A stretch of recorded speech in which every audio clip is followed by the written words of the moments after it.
बिस्मिल्लाहिर्रहमानिर्रहीम अस्सलाम वालेकुम। MTI 202 discrete mathematic assignment number 1 आपकी आ चुकी है। इससे पहले मैंने इसकी काफ़ी वीडियोस बनाई हैं, ठीक है, डिफरेंट सेक्शन इंचार्ज की। तो आज की वीडियो मोहम्मद उमैर आज़म का सलूशन शेयर करूँगी। 100% करेक्ट एंड वेरीफाइड सलूशन है। चैनल पे न्यू है तो चैनल को सब्सक्राइब करें। आपको यहाँ से मेरे चैनल से MTI 202 के शॉर्ट लेक्चर भी मिल जाएंगे। उसके अलावा ग्रुप ज्वाइन करना चाहते हो या आपको कोई इशू है तो आप डिस्क्रिप्शन में देख लेना, सारे लिंक आपको वीडियो के मिल जाएंगे।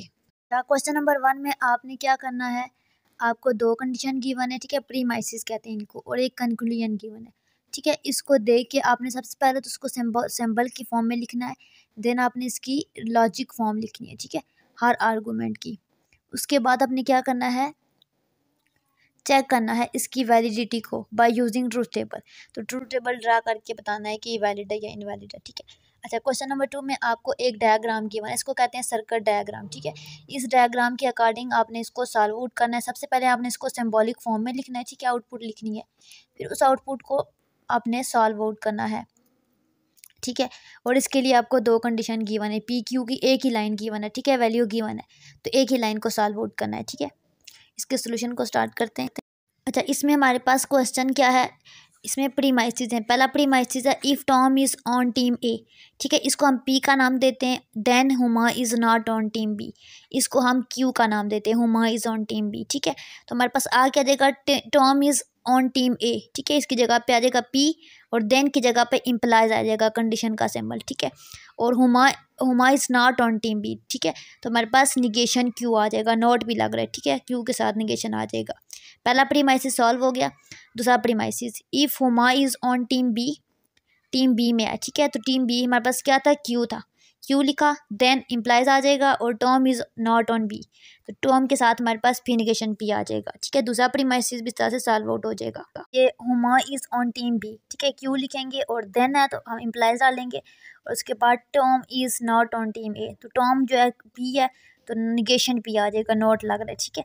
तो ये 2 प्रीमाइसिस हमने सिंबॉलिक फॉर्म में लिख लिया। अब इसकी कंक्लूजन लिखनी है। क्या कह रहे हैं, Tom is not on team A, ठीक है, पी था तो निगेशन पी नॉट लग रहा है, और एंड के लिए हैड यूज़ करते हैं।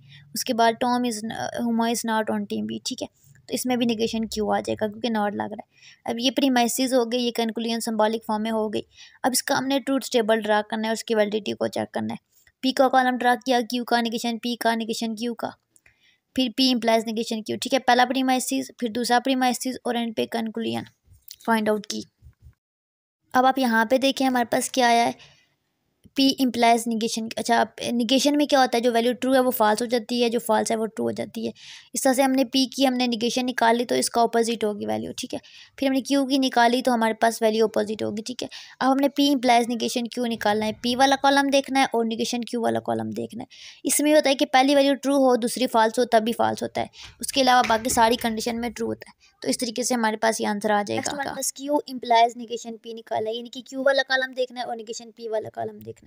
तो इम्प्लाइज में क्या करते हैं, पहली वैल्यू ट्रू हो दूसरी फॉल्स हो तभी फॉल्स होता है, उसके अलावा बाकी जो भी कंडीशन हो उसमें ट्रू होता है, ठीक है। तो इस तरीके से हमारे पास इसका आंसर आ जाएगा, ठीक है। दोनों प्रीमाइसेस फाइंड आउट कर लिया। अब हमने इसका कंक्लूजन फाइंड आउट करना है। कंक्लूजन क्या थे, negation P had negation Q. अच्छा, निगेशन पी हमारे पास क्या है, ये निगेशन पी का कॉलम है, ये निगेशन क्यू का कॉलम है। अब दोनों ट्रू होंगे तभी ट्रू होगी, उसके अलावा फॉल्स होगी, ठीक है। तो इस कंडीशन में हमारे पास ट्रू है, बाकी में फॉल्स है। अब हमने फाइंड आउट कर लिया। अब हमने देखना है कि क्या ये जो आंसर आया है, ठीक है, ये वैलिड है या इनवैलिड है।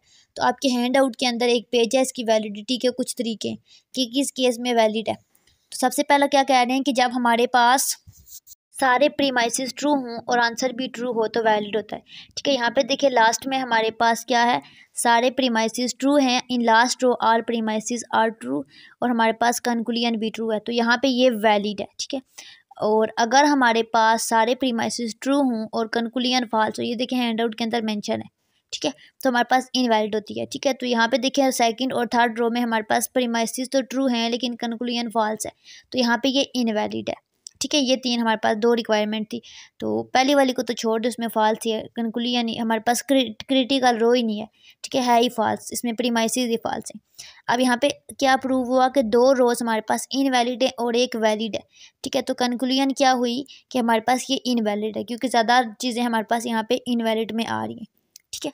इस तरह से आपने रीज़न लिख लेनी है। बात मैंने आपको बता दी, आप इसी बात को एक स्टाइलिश तरीके से इंग्लिश में लिख सकते हो, ठीक है, अपनी वर्डिंग में। अच्छा, नेक्स्ट क्वेश्चन नंबर 2 में आपको एक डायग्राम गिवन है और आपने इस डायग्राम की सिंबॉलिक फॉर्म बनानी है। तो यहाँ पे देखिए पी क्यू यूज़ हो रहा है और आर लग रहा है, तो पी वी क्यू यूज़ हो रहा है, ठीक है। नीचे हमारे पास जो है क्यू नॉट लग रहा है और क्यू के साथ लग रहा है, तो नेगेशन क्यू आ जाएगा।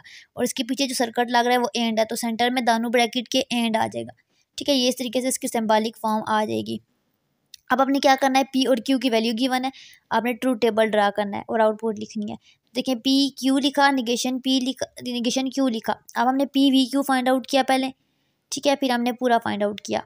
अच्छा, जब भी हम वी निकालते हैं यानी कि वेल निकालते हैं, यानी कि हम डिसजंक्शन निकालते हैं, तो दोनों में से एक भी वन हो तो वन होता है, ठीक है, दोनों में से एक भी वन हो तो वन होगा, ठीक है। तो ये हमारे पास वन आ जाएगा। अब हमने इस वाले आंसर को और इस वाले आंसर को देखना है, अगर तो दोनों वन है तभी वन होगा, क्योंकि हमारे पास हैड यूज़ हो रहा है, डिस कंजक्शन यूज़ हो रहा है, ठीक है। इसमें दोनों वन हो तभी वन होता है, तो हमारे पास वन आ जाएगा। तो इस तरह से इसकी आउटपुट वन आ जाएगी, ठीक है। ये क्वेश्चन नंबर 2 का सोल्यूशन है। अब क्वेश्चन नंबर 1 क्वेश्चन नंबर 2 का सोल्यूशन मैंने आपको बता दिया है। बाकी आपको कोई इशू है तो आप कमेंट सेक्शन में पूछ सकते हैं, और दुआओं में याद रखें, चैनल को सब्सक्राइब करें। अल्लाह हाफिज़।